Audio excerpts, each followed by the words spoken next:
In March 2026, a strike related to the raging Iran conflict tore through Qatar's energy heartland. The damage was catastrophic. Qatar Energy declared force majeure. Nearly 17% of the nation's LNG capacity, the lifeblood of its wealth, was wiped out for 3 to 5 years. The future of one of the richest countries in the world suddenly turned out uncertain. But to realize what's at stake, you have to understand what Qatar became and how fast. A generation ago, this was a poor nation of pearl divers and fishing villages. Gas transformed it drastically. Skyscrapers shot upwards from the desert. Artificial islands reshaped the coastline. Overnight, Qatar became one of the wealthiest countries, a kingdom of marble malls and curated luxury. Yet beneath the glitter, something feels hollow. This beauty's been built on the backs of hundreds of thousands of migrant workers whose lives are invisible to the glossy postcards. Now, with its energy wounded and a war smoldering across the Gulf, the mirage of Qatar is being tested. What happens when the gas that bought everything begins to run dry? I traveled to Qatar, the land of contrast, to find out what really hides behind the sparkling facades.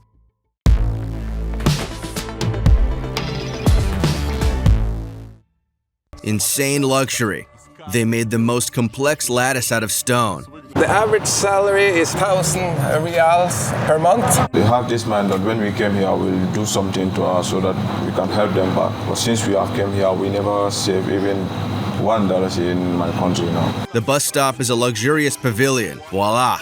The aircon doesn't work. There we go. It's hot here, and it smells of urine. Gorgeous architecture and empty cities. The only person that lives here is the guard.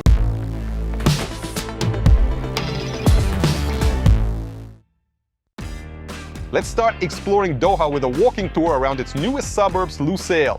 The architects of Lusail decided not just to cool the buildings, but also the streets. I think they're planning to lay pipes with cold water underground. There's also a pneumatic garbage collection system here. That very fashionable and expensive one when you throw garbage into a bin and it goes straight to the distribution station. It is believed that with the help of such a system, the city is getting rid of bins and containers, and therefore it'll be less litter scattered along the streets. They also want to clean sewage water here and then use it for watering plants. There will also be eco-transport here that'll run on solar energy, and there will be a small metro here. It should be lovely. But so far, it's all still being constructed. Nothing is ready yet. These two main Lusailian skyscrapers are empty. The people who live here are a few odd workers that run around building stuff and security guards. But what you have to understand about these smart cities is that almost every month, one or another country announces their ambitious project of building a smart city. Everything is always eco-friendly, very energy efficient and sustainable, all to attract investors' money. Unfortunately, it's rare that any of these projects are completed, and even more so, rarely do they look like what's been promised to the investors. It's worth remembering the smart, super futuristic city which was built not far from the capital of the Abu Dhabi Emirate. They drew some futuristic pictures and built a central core, but none of the miracles they promised came true. I think in the end, this will just be an area with office buildings, with some kind of housing, cafes, and restaurants. The only question is when it'll happen, because the Qataris have built so many real estate projects, including commercial and residential properties, hotels, and everything else for the World Cup, that it seems to me that it'll take more than a decade before they actually start using it. Or they'll need to somehow change the policy of the country. For example, like Dubai did, when it became more democratic, more open so that foreigners come here and feel more comfortable. For example, in Qatar there are still quite strict prohibitions in terms of alcohol and entertainment, and they don't seem to be keen to lift them. And without this, for Western tourists, for people with a different mindset, Dubai is more attractive. People usually say that in Dubai there's more entertainment, more freedom, it's more pleasant, but Qatar is very calm and is better for a stable and calm family life. Sunshades from the heat. They're perfect in the local weather.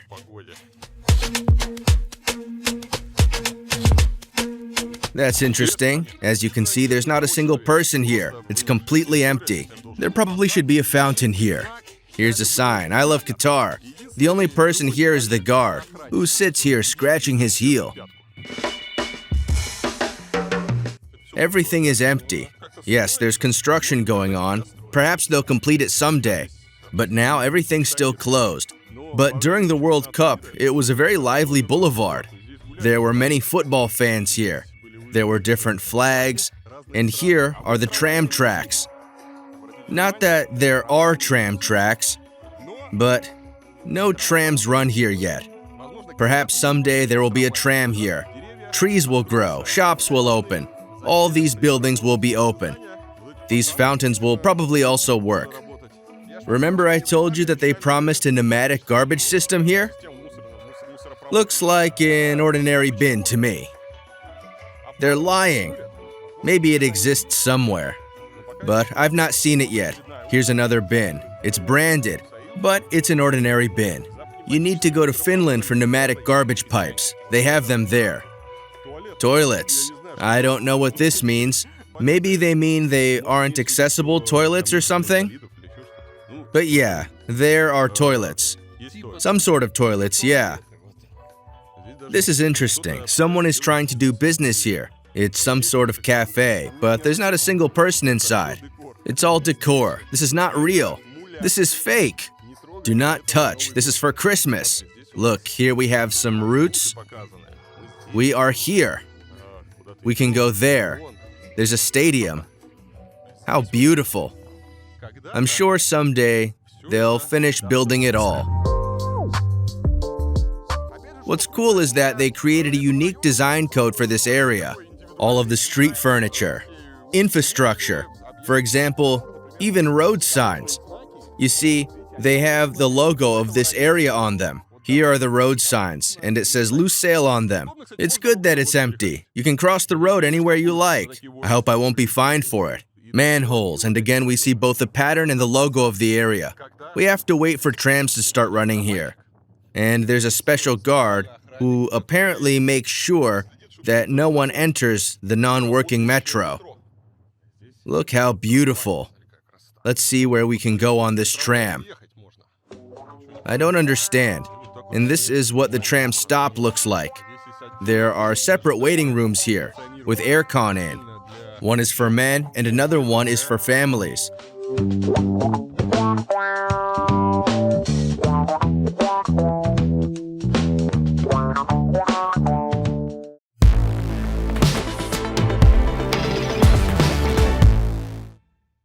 Behind me is a board with prohibitions on this embankment. Let's take a look. On the embankment, you can't have open fire, you can't litter, you can't touch any electrical stuff, pick plants, no motorcycles, no bicycles on the walkway. You can't set up tents, you can't smoke shisha, no commercial vending, no pets allowed, no swimming. You can't feed the animals. The signs contradict each other. If there are no pets here, then who can you feed? It's not clear. You can't dive into the water, you can't make noise, you can't climb on rocks, you can't fish, you can't ski. Wow. You can't feed fish, so fish is not an animal. You need to dress decently. No commercial video allowed. You can't skate. You need to look after your children. They monitor everything on CCTV. They've mentioned you can't skate, but just in case, they've added that no rollerblades are allowed too. Any violation shall be punished by law. And also, they left some blank spaces. They haven't even thought of any other rules, but left some space to introduce new bans later. What did they forget? They forgot to ban smoking and throwing out cigarette butts. That's why people use this stand as an ashtray. That was an amazing list of bans. Well, we are on the Qatar embankment. It's beautiful here. There are these amazing bins. The streetlights on the sidewalks are quite interesting here. They look like a sky full of stars. So in some places, especially near the benches, there are these scattered lights, which look like stars. An offender! Stop! Where are you going on your bike? There was a sign saying that this isn't allowed. Just now, literally in front of my eyes, an offender cycled by and broke the rules of this embankment. The security guards are keeping order here. The embankment is quite nice. They also have these stylish benches. There is a backlight underneath, and the benches themselves are in such a cosmic design. The only thing is that initially they were all chrome, but now in some places they're still chrome, but in others the color has faded. Oh, there's a cycling lane there. Nice.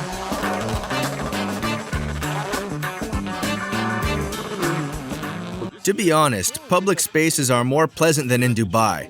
They look like a city. There's a place to walk, because in Dubai, you can't go anywhere without a car. Here's an entrance to one of the underground stations.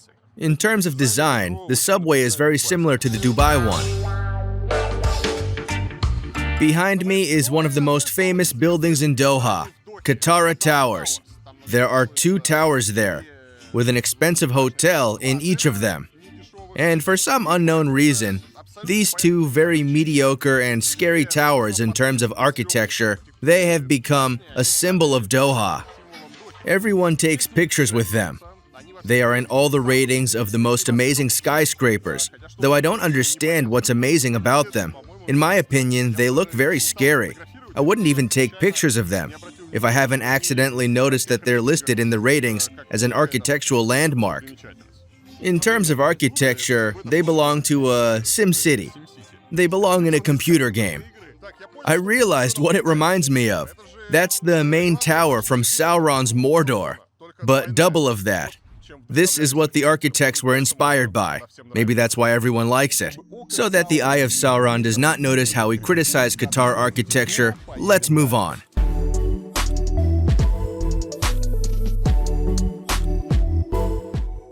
What do we have here? We have exhibits of the Automobile Museum here.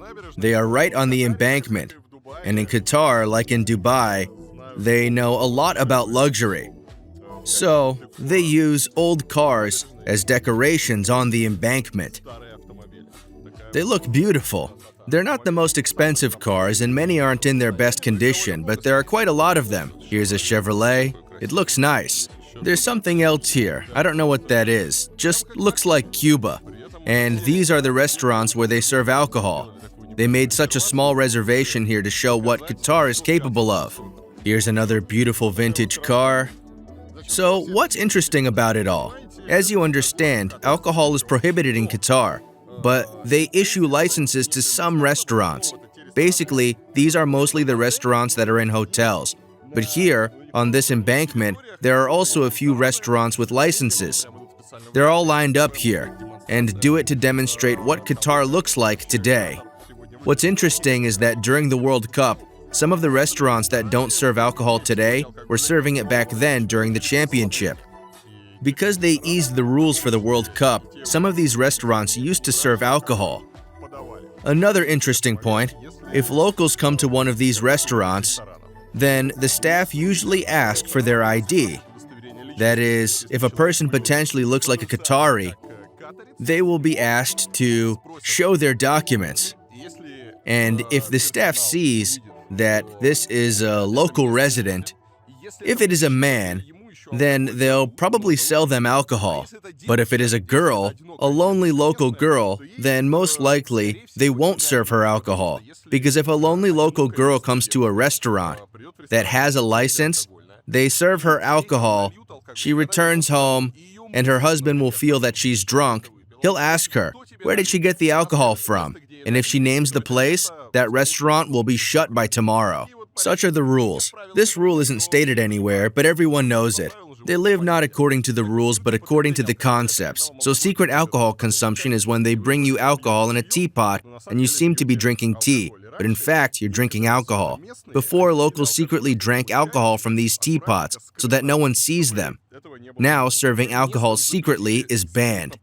So, if you want to drink alcohol, you can, but you have to do it openly. But drinking is considered shameful here. So, of course, the Qataris don't really drink. But if you're a tourist, if you're a foreigner, you can drink alcohol without any problems. The only problem is to find a place where they serve alcohol. Like in Dubai, in Qatar there are several parallel worlds. There is a world for tourists who come here, live in some cool resort hotels, go to restaurants and shopping centers.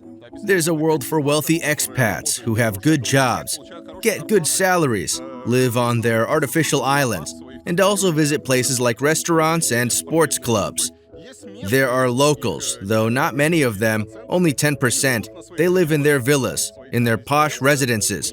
They have their own places that they go to. And there are migrant workers, builders of all this Qatar miracle, who work for a penny and live in completely different conditions. And all these worlds do not intersect with each other. It's like a caste system. People from different worlds rarely meet, communicate, and intersect with people from another caste. And in this regard, Qatar is very similar to Dubai and other neighboring countries in the Persian Gulf, which, thanks to their resources, develop very quickly. But of course, there's also a different side to this success.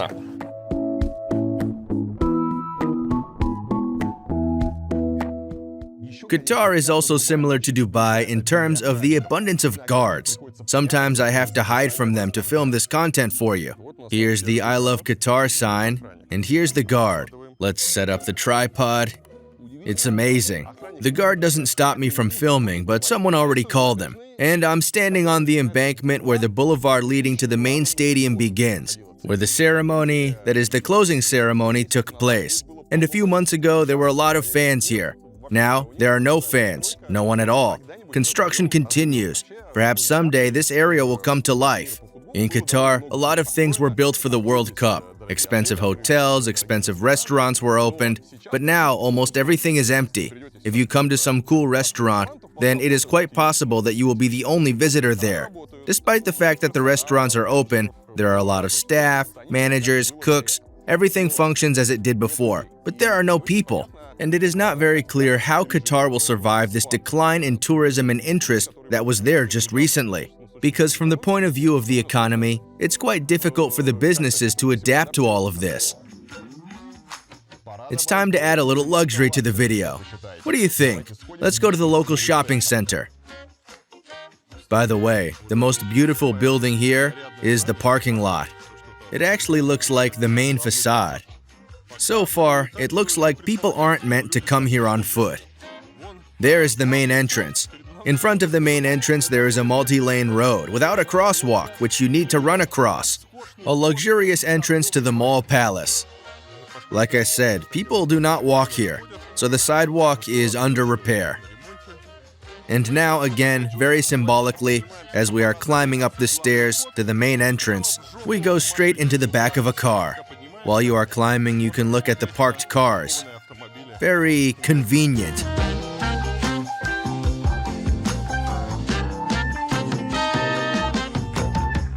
Central core, pond, fountains. This is what the local shopping center looks like. We will not go shopping today, but we will explore the local grocery store. Watermelons cost $17.75. It's written here that they are delivered by air here, from Morocco. Tomatoes, local tomatoes, $13.75. And there are Dutch tomatoes, small cherry tomatoes for 36 rials per kilogram. There are a lot of Dutch tomatoes here. Here are some green ones for 43 rials. Let's see what's with the eggs.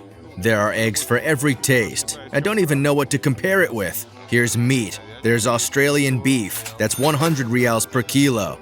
There is Angus ribeye for $2.79 per kilo.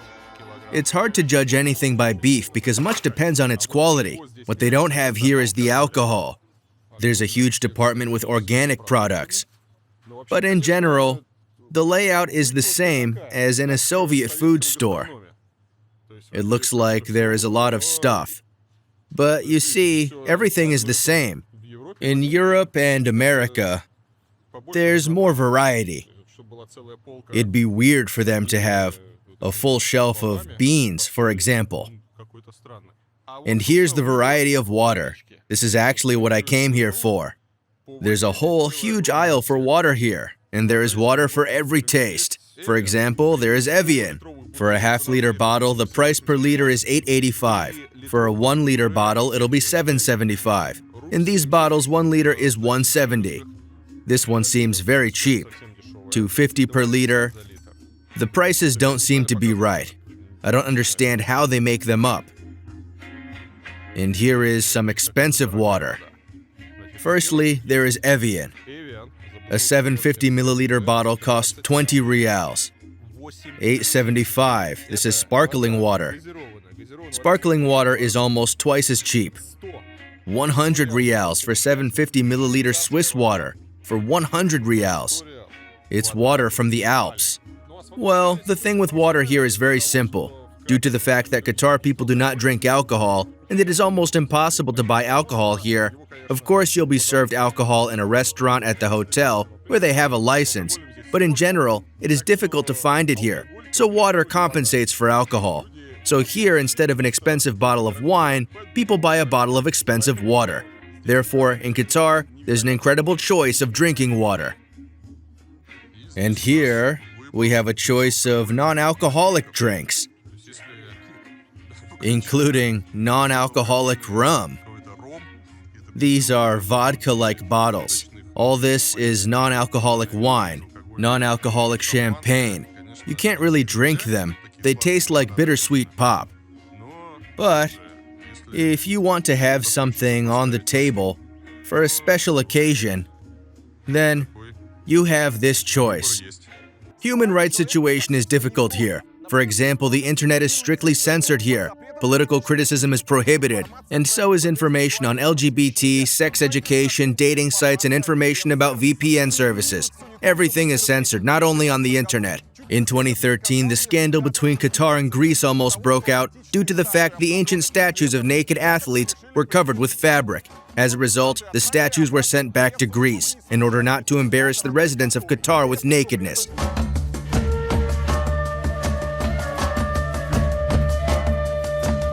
Any independent media in Qatar? No. All media here are government mouthpieces.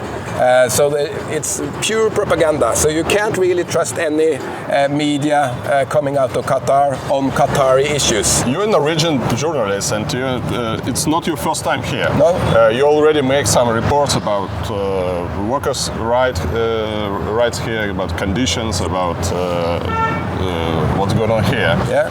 But now you're here again. Yeah. Then there is no problem with Qatarian government. So how do they react for critics? Oh well, in international media. No, they don't like criticism, and they don't like journalism. They don't like free speech because free speech isn't, you don't have free speech in Qatar. And Qatar is the only country I ever been to where there is no opposition, visible opposition, no activism at all. So the majority of population inside Qatar, they live in fear. But we can work here as a journalist, independent.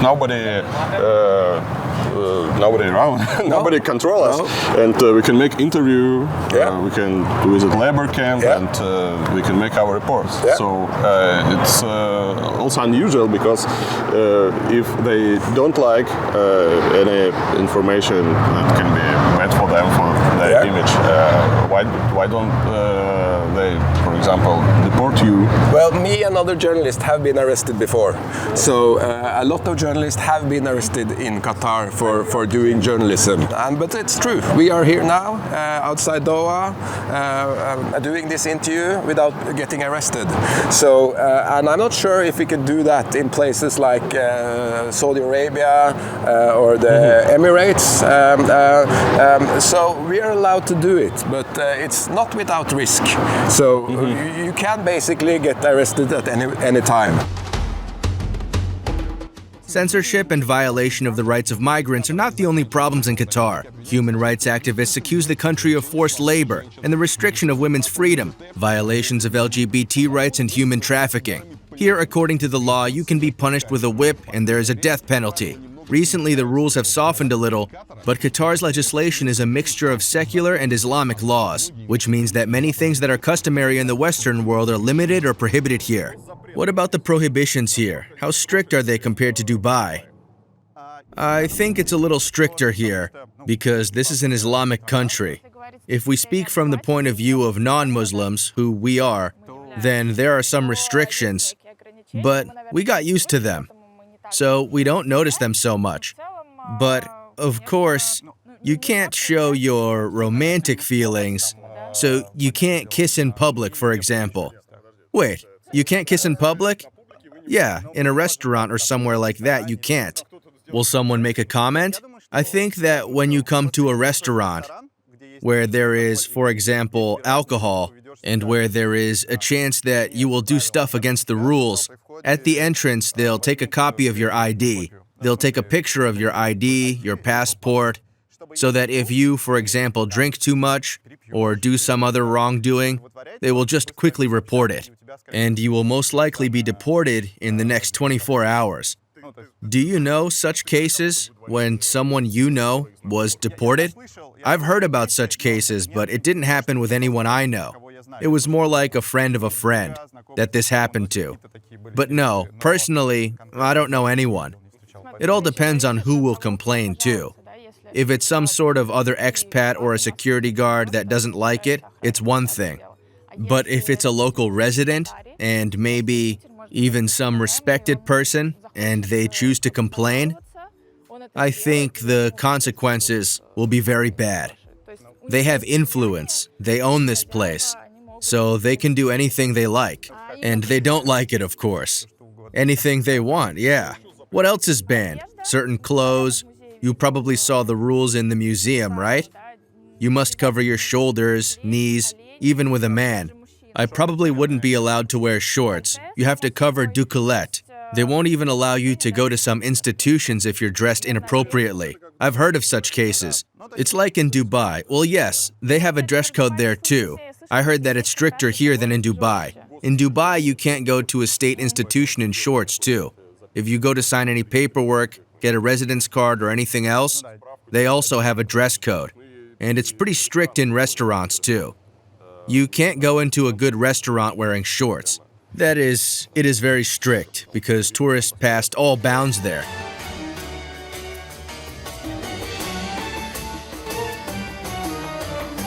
I have arrived in the area of Meshareb, not far from the airport. Qataris position it as, I quote, the first project in the world of an ecologically stable city center and one of the smartest cities on earth. The construction of this area cost Qatar more than $5 billion. There are 5-star hotels here. There is a district of historical heritage and even a new tram. Let's go and explore it. Here everything's new. We've not reached the historical part yet. There are tram rails here. It's 10 o'clock in the morning, but it looks like the tram doesn't work today. And so we enter the city center, where everything is done according to European standards. Look, there are a lot of flowers, fountains, and the streets are narrow. They've got some pictures here, and there are trams on them. It seems that the tram has disappeared somewhere. And here, all these streets, due to dense construction, they're in the shade and are well ventilated, and it's not even that hot. I don't know how it is in the summer, but now when it's 37 degrees outside, it's quite tolerable. There is no tram. It's not here. Stop. Wait. Oh wow, the tram is coming. Wow. Dude with the phone, go away. It'll run you over. Get out of here. Get out of the way. Please leave. Why do you just stand there? You'll get run over. Step aside. Don't spoil the frame. Please leave. You're spoiling my frame with the tram. Leave. That's it. And here's the tram. It's fully automatic. Oh no, it's not. There's a tram driver there. The tram looks funny from the back. They stuck stuff on it, added some lights, and even wrote a sign saying it's a tram. Look at this strange design. They added wheel stickers here, which you can't actually see.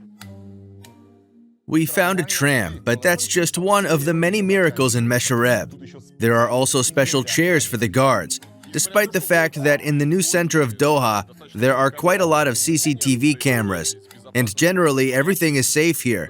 It seemed to them that this was not enough. And there is a chair at every intersection. This chair is for the security guard. They sit at every crossing and watch so that nothing bad happens. I don't really know why they need to be here, considering there's a CCTV camera just above the chair. There's his water and a cushion. These guards are at the corner of every block.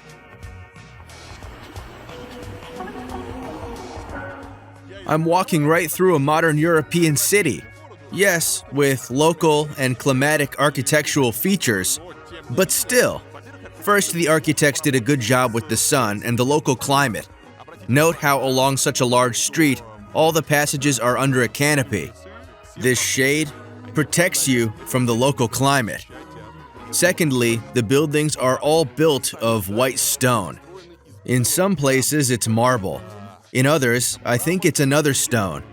But it doesn't get too hot. And then look at the architecture itself. These are all small windows. These huge cornices on top. Again, all this is to create shade.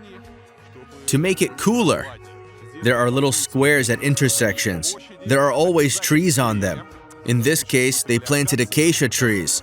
Now, these acacia trees are still growing, but soon they will be something beautiful. There are cafes. In the evening, these street cafes are full of people. Here's some kind of statue left from the World Cup. See? It actually looks like a real, lively European city. Here, using the example of the new center of Doha, you can clearly see what you can create in a city, what you can do with it, and why in some cities we feel comfortable and in some cities we don't. Where do we like to walk? We like to walk in some old town centers, Prague, London, etc. There is a variety of architecture, a variety of styles, streets, especially if the city is old. Then there are various elements, different architectural styles, different monuments, details. All this is interesting to study. That is, we see some kind of layering of centuries, and this adds value to the space. We all once left the cave, and still, despite the fact that we decided to move from the green jungles to concrete jungles, our soul, our heart, is still drawn to nature. And what is nature? In nature, you rarely find something the same. We're not comfortable walking through some area like Parnas in St. Petersburg, filled with the same houses. This is not typical of the human environment, because in nature, you rarely see the same things. Nature is diverse, and in nature, you rarely see some kind of a wide street or avenue. Instead, there are paths, mountains, trees, where everything is different.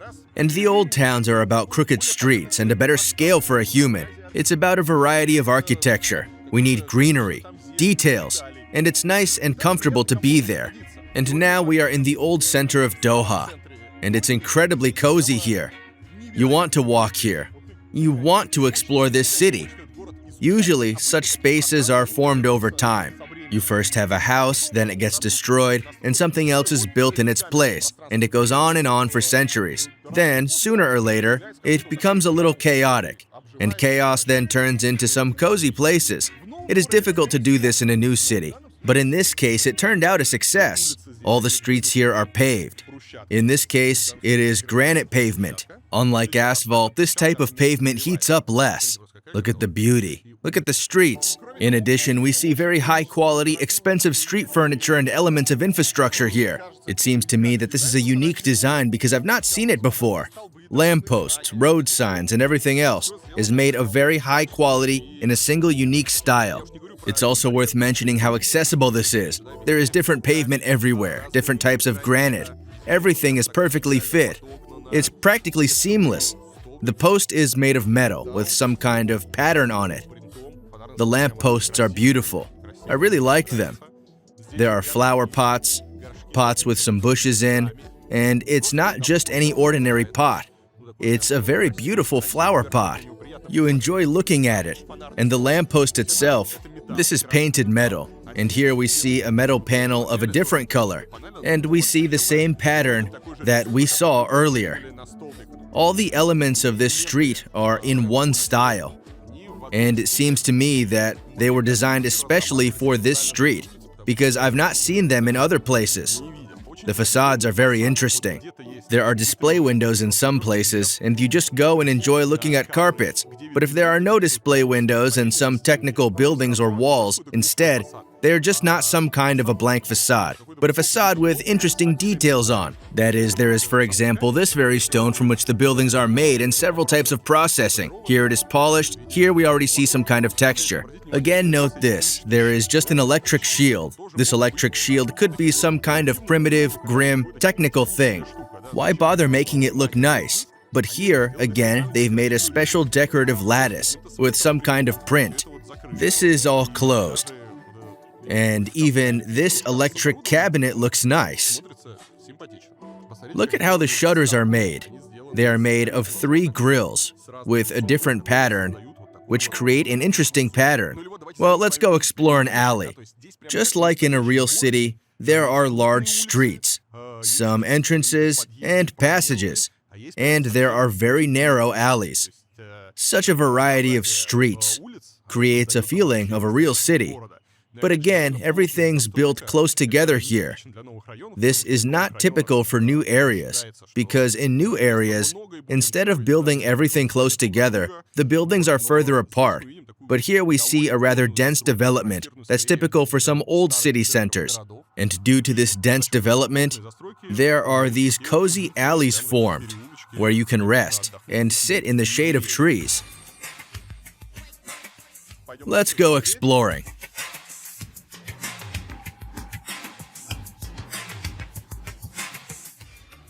There should have been a water fountain here. A beautiful water fountain, but it is broken. Parking lot, crosswalk. As I said, there's an accessible environment. There are tram lines and bike parking. And we see the same pattern here. The same diagonal notches, which we've seen on the other elements of this street. We really are going through some old city. There are gardens here. You just walk and suddenly see these allotments. They usually only have them in Europe.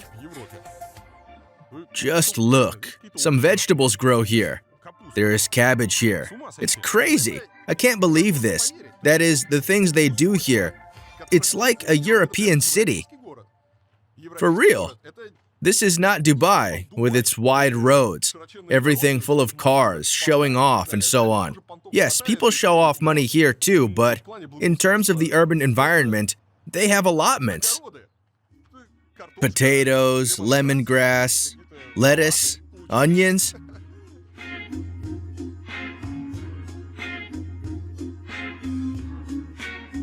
Look, here's probably a school. Here's a school terrace with a small playground. Again, greenery, lighting, a lot of attention paid to details. There's a sunroof, there's decorative lattice. It's very difficult to make this kind of lattice out of stone. There's a branded bin here. There is lighting everywhere. For example, even the handrails illuminate the steps. Look, even this street, which is one of the main ones here, is curved, and the buildings form a gorge. They form such an interesting pattern. I enjoy looking at it all. Look at this amazing square, surrounded by buildings. They made these. I don't know what this plant's called, but it's thick, multi-layered greenery over cozy gazebos that create the shade where you can hide from the local heat. And in the center, there is a fountain. As there used to be wells, now there is a fountain. And you can sit here under these pergolas in the shade of this incredibly lush plant and enjoy yourself.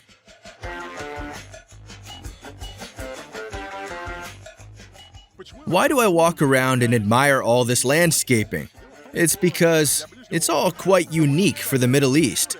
Remember how Dubai developed, and unfortunately, many still follow its example. Dubai is a city for cars. In theory, Doha is also more of a car city. But if we look at how Dubai has developed, And how many other cities develop? They develop them so that it can be convenient to drive a car. They assume that because of the bad climate, the heat, no one will want to walk around. Everyone will drive air-conditioned cars, sit in offices, cafes. So why make public spaces? And Dubai, like other cities, is a city for cars, where there are roads, parking lots. So your lifestyle's that you just sit in a car, go to work, and suddenly if you don't have a car, well, it'll be a nightmare. Try to live in Dubai without a taxi or a personal car, and you'll go crazy.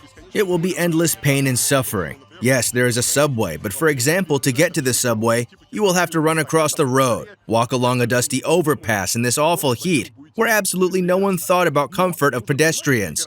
But you need to understand that cities like this are very unfair, because a car is still expensive.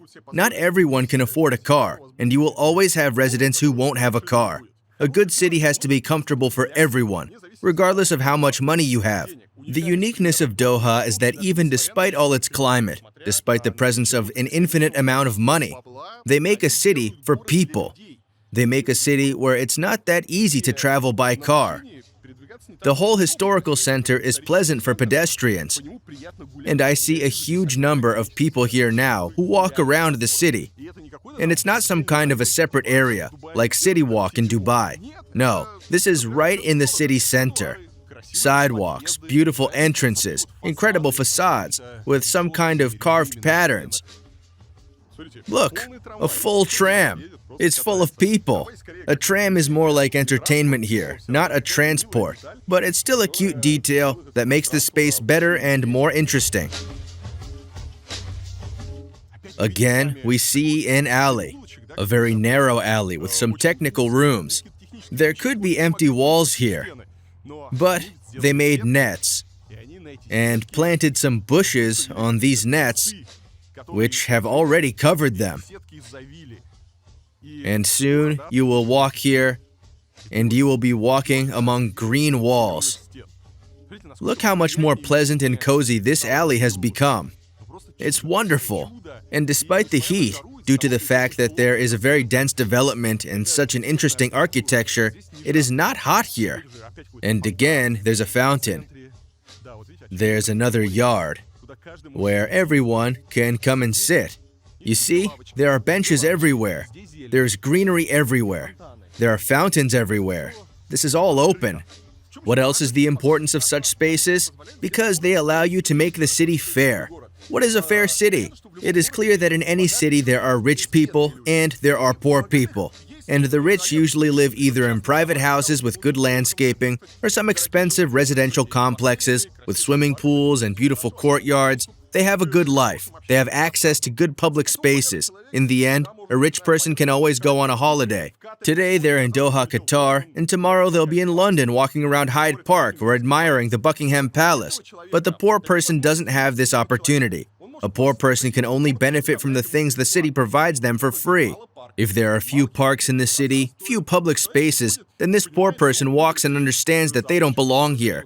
That's segregation. They feel uncomfortable. They feel oppressed.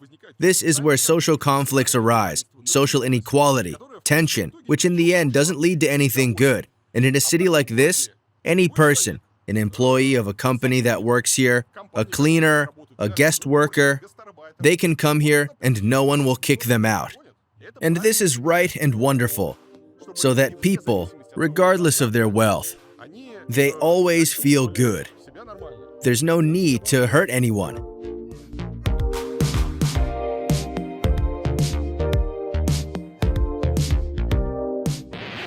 Hey. Is it private camera or company camera? Private. Private? Yes. Can I make pictures, okay? It's fine. Okay. Where are you from? From Uganda. Uganda. Yeah. I've been there. So probably for commercial filming, you need a special permit. The only thing that is not very clear to me here is the huge number of security guards who sit on chairs and guard something. In this case, he guards a tram stop. By the way, what is interesting is that in addition to modern buildings, several modern mosques have been built here. That is, even mosques that seem to be made in line with the traditional canons of Islamic architecture. But they are modern. They also have a very stylish, cool, simple design that fit perfectly into the architecture of the new center of Doha. Of course, in the evening, when it is already getting dark, when the lights are on, it's the best time to watch all of this beauty. The area is in all its glory at this time. And now there is some unknown thing behind my back. On the map, it is signed as a cooling system. And here, behind this wavy concrete screen, we hear the sound of water. That is, it's really something to do with cooling. Perhaps this is some kind of huge air conditioner that works like a cooling tower. I hope that they would make some kind of information stand for this miracle. But there is no stand. Well, here is a little tip for cities. If you are doing something cool and interesting, add information stands so that people understand what you've built. Otherwise, imagine a father is walking with his son, and the son asks the father, "What is it?" And the father says, "I don't know." What will their child think of them? It's affecting the authority of the parents. And this is what the city center looks like in the evening. There is navigation everywhere. The streets are winding here and there. We've been everywhere here.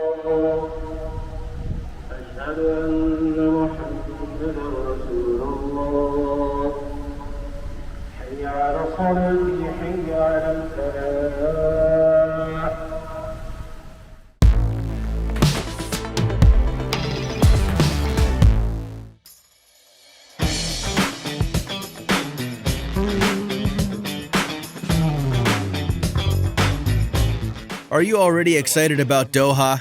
I'll show you the local subway now. They organize space with the help of fences. Just what we love. Well, now onto the subway. Some people didn't manage to get in, but oh well. The Doha subway opened on May 8, 2019. It was built together with the Germans. At first, it was some kind of a partnership story. Then the Germans just consulted them. The subway was opened for the World Cup, so that when fans came here in 2022, they could comfortably move around the Qatar capital. If we're to trust the advertising leaflets, then everything should be just great here. Trains run every 3 minutes. Everything is clean, futuristic, and most importantly, it is fully automated. Let's test it. First, you need to buy tickets. New travel card. New travel card. Let's get 2. Oh, it worked. This is what the transport card looks like.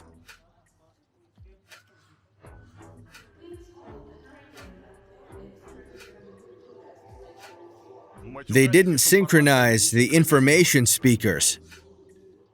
There are bins at the station, fashionable benches, and here comes the train. By the way, the train is unmanned. Everything is as promised by the advertising. It's a shorter train, so these doors are shut. Wait, I don't understand. It's luxurious.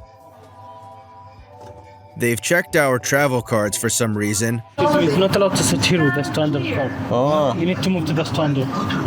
Sure. Okay, I got it. Okay. Their family after We're kicked out of the luxurious car. This is what the train looks like. It's all automatic. Of course, there is no driver's cab. And look what's cool. There are 2 seats here. You can sit here and watch how the whole thing moves.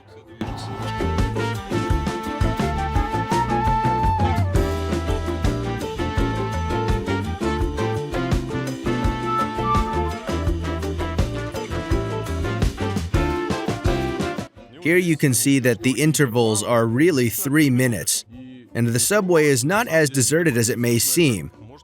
There is a standard car, there is a family car, and there is a golden car. So it's similar to the Dubai subway, where you can also buy a golden ticket and go in a separate golden car. Only here the golden car looks like a good intercity train. with armrests, soft upholstery, just like business class in an airplane. It's nice. However, something tells me that people who are ready to pay for the golden car do not ride the subway in Doha. If you want to feel successful, you can ride the subway in Doha in a golden car.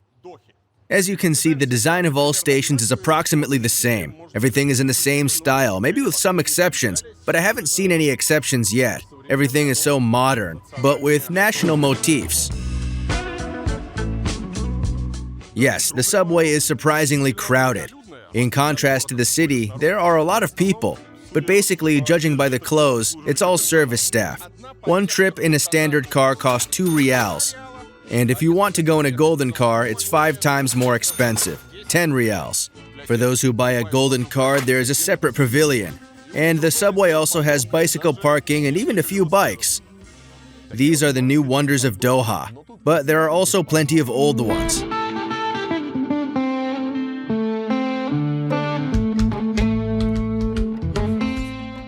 If Meshareb is Doha's new center, then its old center is the Corniche Embankment, where I am standing now. It's overlooking the skyscrapers. The embankment stretches along the Persian Gulf for more than 7 kilometers. Next to it is the business center and important tourist places such as the Museum of Islamic Art. However, Doha is not a city for walking, so the embankment was separated from the city by a high-speed highway, which is quite difficult to cross.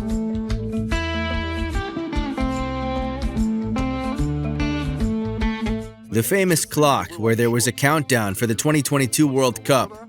Now they just show the time. There is a commemorative stand here. Most of the ships that stand here on the embankment are just a decor. They specially built these wooden ships in the old way and put them here. They aren't functional. They just stand here looking beautiful to somehow diversify this rather deserted and gloomy embankment. So when you walk here, you get the feeling that you are walking along some kind of old harbor. It's quite an interesting solution. I've not seen this in other countries. At the same time, they are quite well done. They are wooden, apparently with a reference to the original ships that used to stand here. Here, some of the ships are used as tour boats. In the evenings, when it's less hot, people sail along the local bay.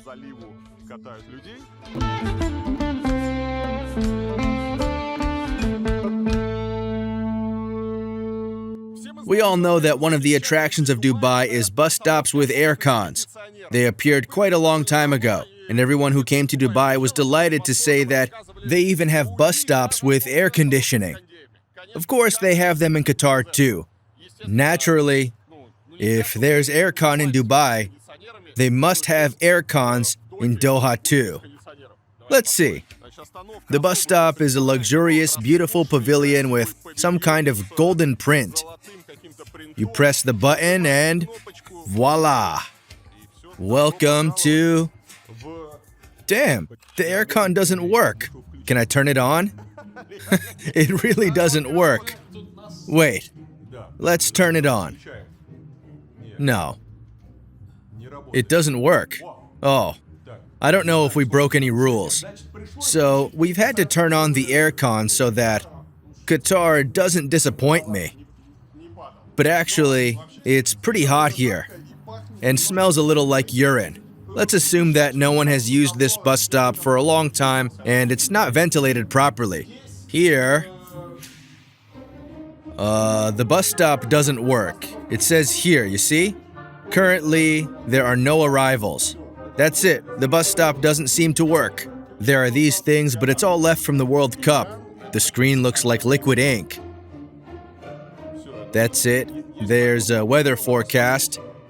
And, well, I don't know if any buses come here or not, but there is no schedule. Okay, thanks to this house, let's go to another one. Yes, it looks like this. Bus stop just doesn't work. But why is it here? There are not only these fancy bus stops on the embankment, but also luxurious architecture. And this is the Museum of Modern Art, built by the Pritzker Prize winner Io Ming-pei. He built the famous Pyramid of the Louvre in Paris and the Rock and Roll Hall of Fame in Cleveland. This museum was built when the architect was almost 100 years old.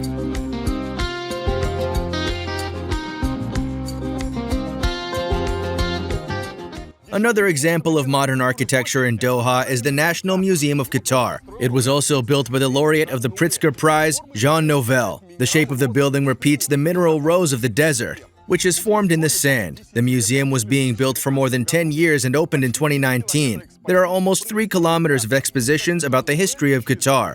By the way, Jean Nouvel is also known for the fact that he built a branch of the Louvre in Abu Dhabi. Since UAE and Qatar compete, sometimes they even invite the same architects. The museum is fantastic. This is concrete where they made these slits which form a drawing. It looks amazing. In fact, the building of the museum is a huge sculpture, and you can see Jean Nouvel's style. It's very bright architecture. Architecture you want to take pictures with. Architecture that you want to photograph. This person creates landmarks, new attractions, buildings that become a symbol, a face of the city. And the National Museum of Qatar is no exception. The building is just fantastic. I absolutely love it, guys.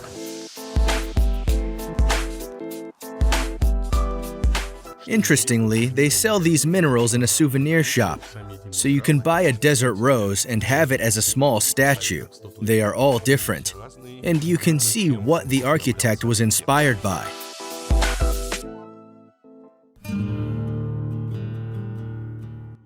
And this is what a modern museum looks like. It tells how our planet developed, how continents were formed, how it all moved and formed.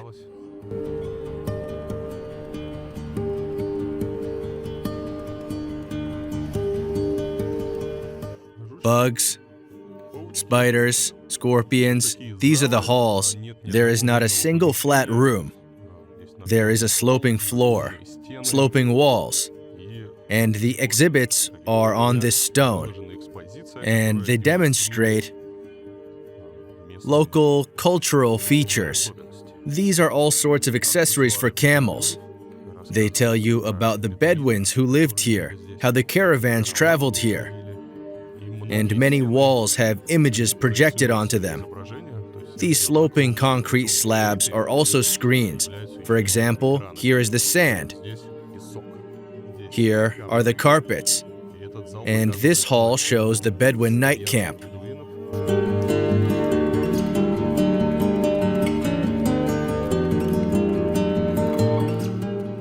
So this is what it used to look like. Cool. Here, for example, is a modern teapot. And here is a teapot that they've had here before. Here, for example, is a car, and there will be some donkey. Ah, a camel. A coffee maker, and there will be a jug. Ah, pestle and mortar. Instead of a phone, there's something, I don't know. They wrote on here and then sent it off with an arrow. You pull water up here, and in theory, it's meant to show you how much water you need to fill a bath. And here you can milk a goat.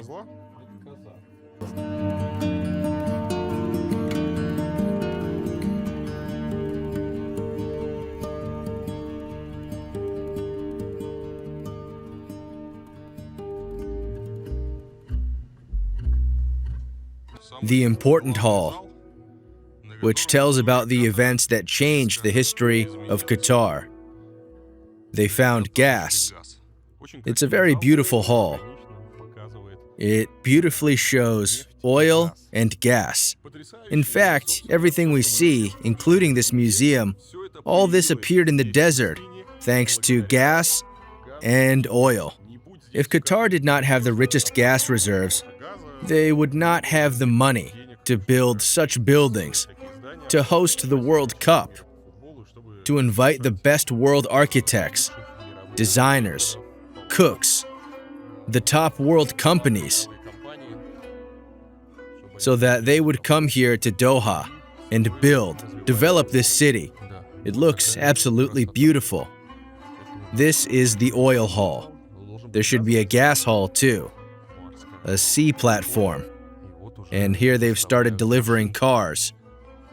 In 1949, they started to export oil. They've done it for the first time on December 31st, 1949, right before the new year. And here you can see how Doha was developing. Here is the Sheraton Hotel. Do you see over there? And this is the entire embankment. 1975, 76. Here is the counter. And then all of this was built in the 90s. Yes, it started with this old city. And here is the hall explaining where they spend their money now.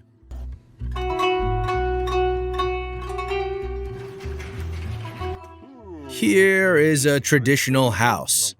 This is probably some kind of a monument, but it looks like something from the underworld, some kind of grave.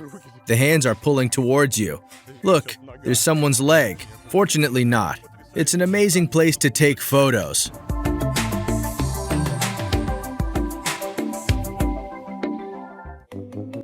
Amazing! Cycling paths. Cycling paths that go from nowhere to nowhere. Well, in fact, it's all a bit ruined.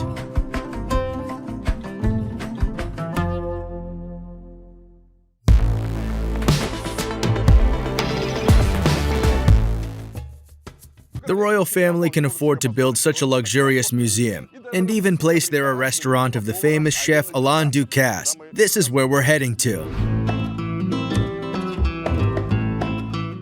This is what the restaurant looks like.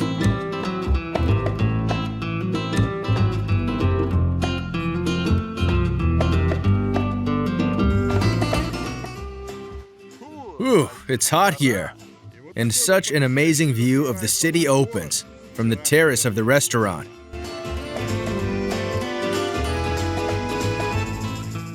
Forget the restaurant. Look at the lights here. Note these very interesting lampposts. They are made in the form of palm trees.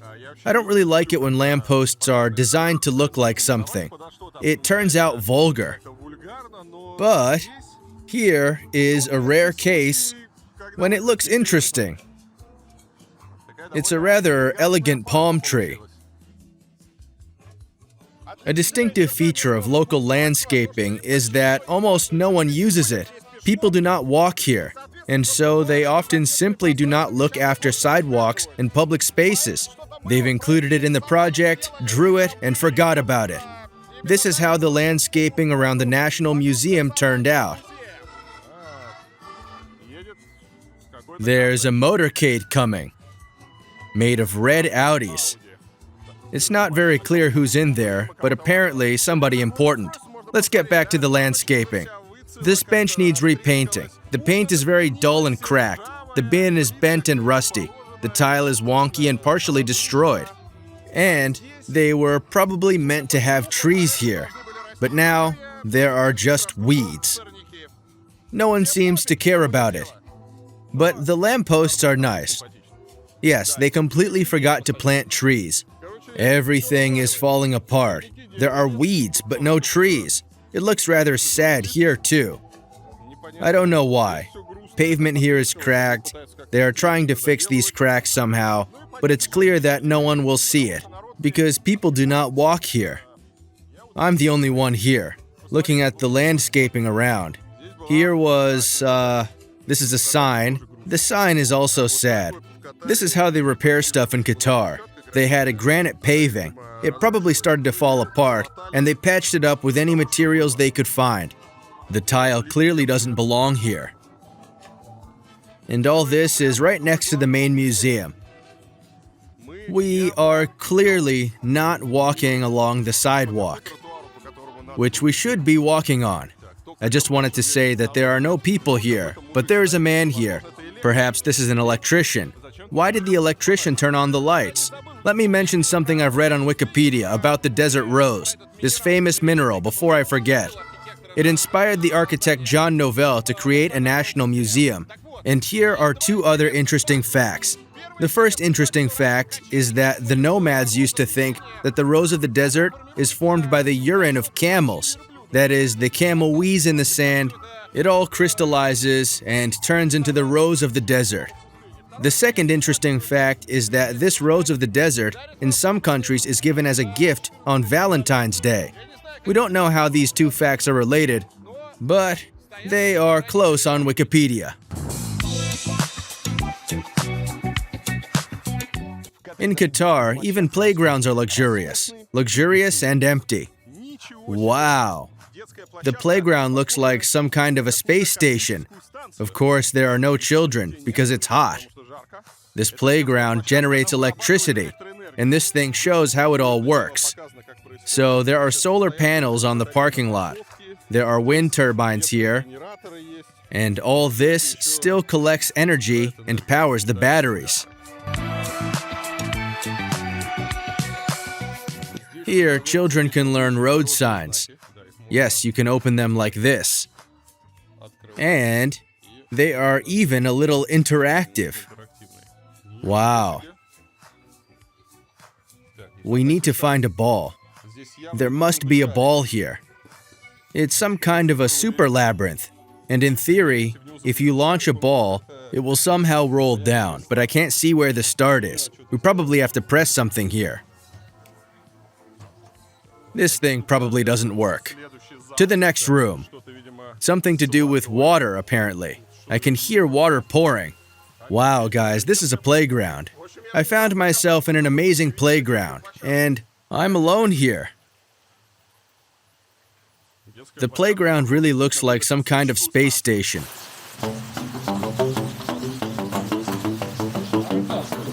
Well, I'm not going in there, but it also looks interesting. You can climb everywhere you want. There are different levels. There's water down there, slides over there. What can I say? If I had such a playground in my childhood, maybe I would have grown up to be a normal person. But I didn't.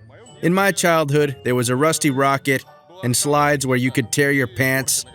Therefore, we played on construction sites, on garages, and other dangerous places. Now, children have some state-of-the-art playgrounds. The only thing is that there are no children in Qatar. Here you can go down to the lower level. Look at all this variety. It looks so cool. It's really interesting.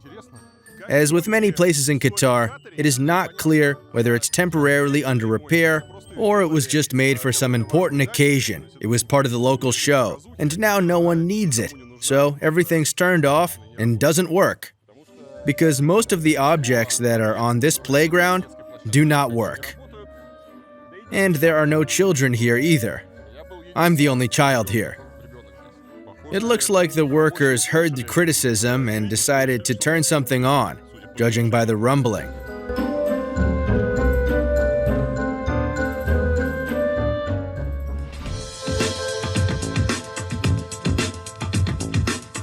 But the museum and restaurant are a trifle. Every respected Arab sheikh or emir must build an artificial island. I am now on Qatari Pearl Island. It was made in a bay near Doha, and it has the shape of a string of pearls.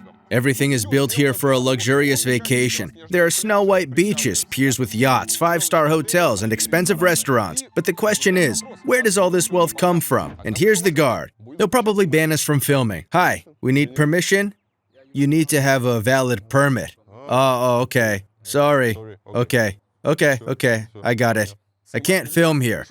A dude from Kenya came and said, "You can't film here. Get out with your tripod.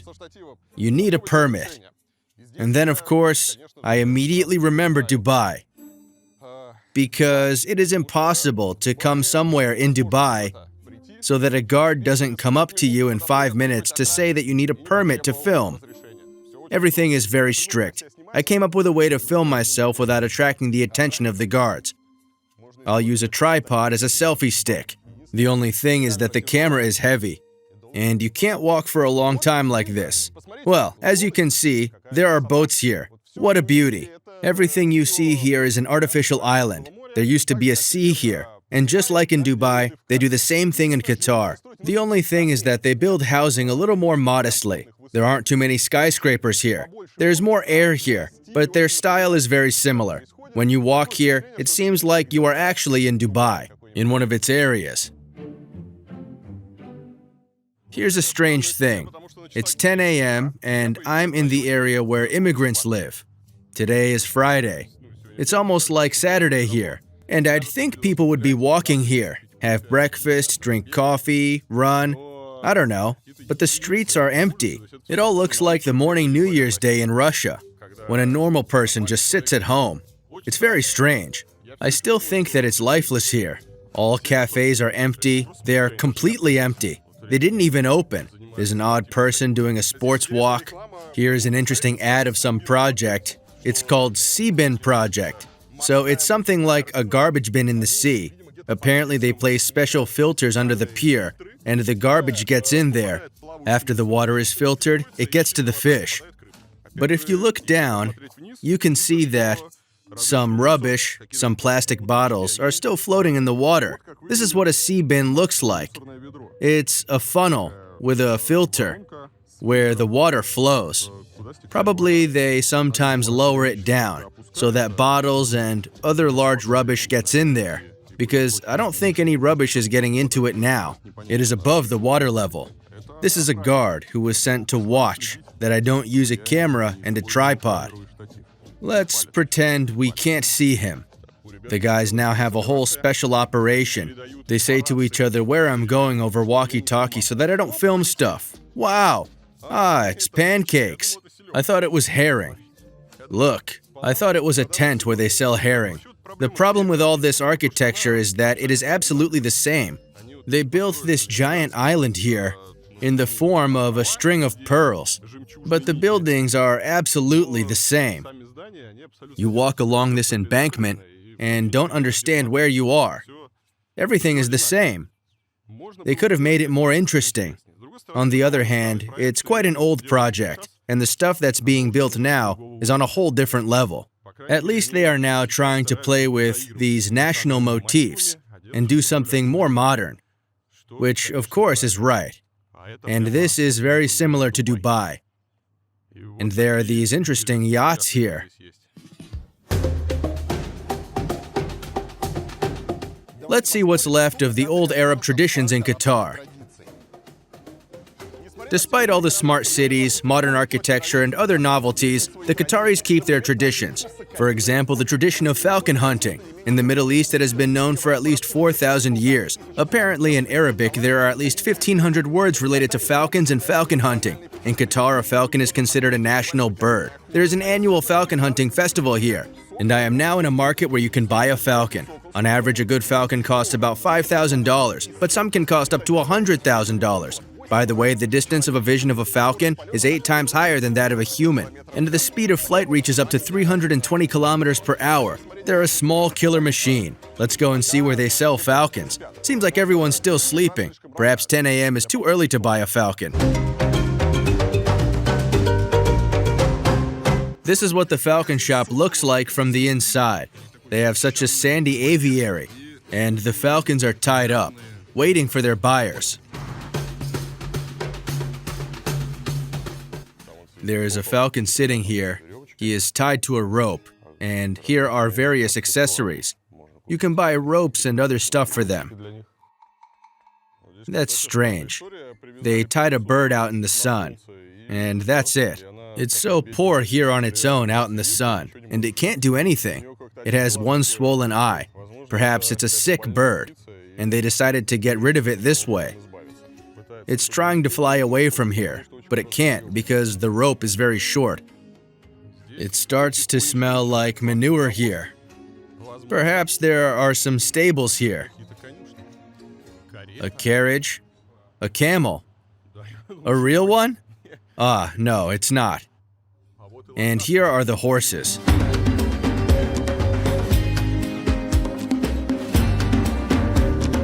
Another tradition of Qatar is camel races. Dromedaries participate in them. These are Middle Eastern one-humped camels. Their maximum speed exceeds 60 kilometers per hour. Races on camels have long been the fun of the common people, since the elite preferred Arab horses. But in the 20th century, camel races became an actual sport. Previously, children were often jockeys just because they are lighter, which means that the camel will run faster with them on. But human rights activists were against it, because children often got injured falling from camels, and they were also underfed so that they were lighter. As a result, children were replaced by robot jockeys. Qatar began their development in 2001, and in 2005 held the first competition using them. A robot jockey is a plastic and aluminum doll. Its handles on the hinges can act as a whip and bridle. A person controls all this with the help of a remote control. They feed the camels with hay. Well done. The camel grabbed a little hay.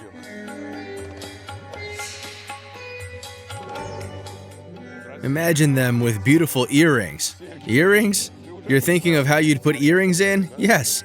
And look at their beautiful eyelashes.